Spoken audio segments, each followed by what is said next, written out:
ভাই আপনার মামলার কি অবস্থা? এদেশে তো আইসা মামলা করতে হয়, তাই না?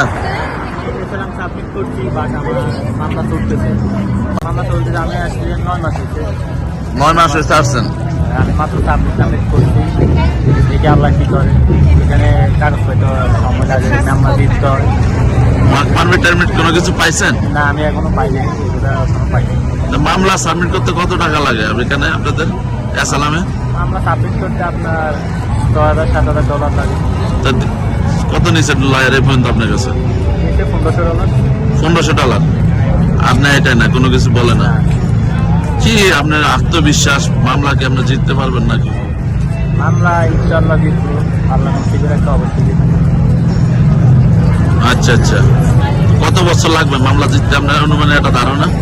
আল্লাহ কোন সময় তারে কোন সময় দেয়, এটা তো কোনো গ্যারান্টি নেই। কেউ 4 বছর হয়, কেউ 9 বছর হয়, কেউ আয়ও না। হ্যাঁ, ভাগ্য। আপনার কি আত্মবিশ্বাস আছে? ইনশাআল্লাহ আমার আত্মবিশ্বাস, আমি জিতবো, আমার বয়স আছে। যত অল্প বয়স আছে আপনি পাওয়া যেতে পারেন যে কোনো টাইম মামলা মনে হইতে পারেন। আল্লাহর কাছে দোয়া করেন যে মামা করে যা দেখতে পারেন কাগজপত্র হইলে, তাই না? এটাই, যাওয়া আসার কাগজটা হইলে আর কিছু লাগে না।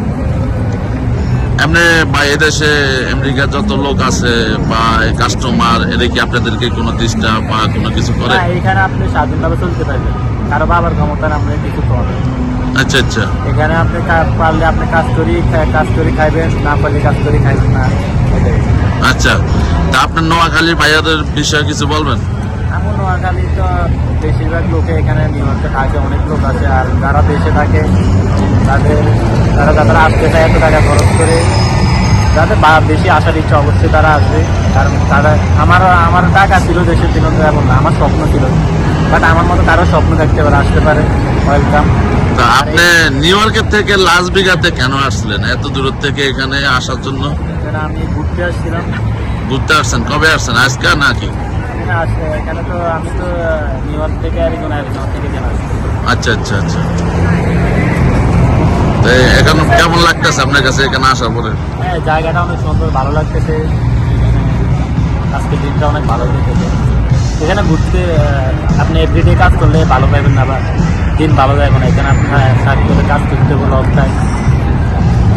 লং টাইম কাজের পরে আপনাকে আপনি নিজের জন্য সময় রাখতে হবে। বাট আপনি যদি 30 দিন কাজ করেন তাহলে আপনি শান্তি পাইবেন না, আপনি অসুস্থ হয়ে যাবেন, অসুস্থ হয়ে পড়বেন। বাট লাইফে টিকে থাকতে হলে আপনার কাজের পাশাপাশি ঘুরতে হবে, ঘুরলে অভিজ্ঞতা অর্জন করতে পারবেন। আচ্ছা, বাংলাদেশে তো অনেকে আয়সা বলে বাংলাদেশের বদনাম করে, আসলে বাংলাদেশ ভালো না এই দেশ ভালো? বাংলাদেশ থেকে দেশ ভালো। বাংলাদেশে আসলে এটা লাইফ না, বাট বাংলাদেশ ভালো হয়েছে একদিকে কি, মা বাবা পরিবার সবাইকে দেখা যায়। বাট এখানে আপনি স্বাধীন, সব নিয়ে চলতে পারেন। আপনি বাংলাদেশে তো টাকা হইলে গুতাগুতি এটার গুতাগুতি, বাট এখানে আপনি শান্তি মতো চলা যায়। তাই নিজের দেশ তো নিজের দেশ, তাই না? নিজের দেশে এটা ঠিক আছে, নিজের দেশে থাকি মজা আছে। মা বাপ সবাই, আত্মীয় স্বজন সবাই সেখানে পরিচিত এখানে। বাট এটা এমন একটা দেশ, আপনি যখন লং টাইম থাকবেন আর দেশে যাওয়ার ইচ্ছা করবে, থাকার মজা আছে। নারীদের কাছের থেকে সাবধান থাকুন ভাই, অল্প বয়স আপনার। হ্যাঁ, ঠিক আছে, ঠিক আছে। ওকে, ধন্যবাদ ভাই।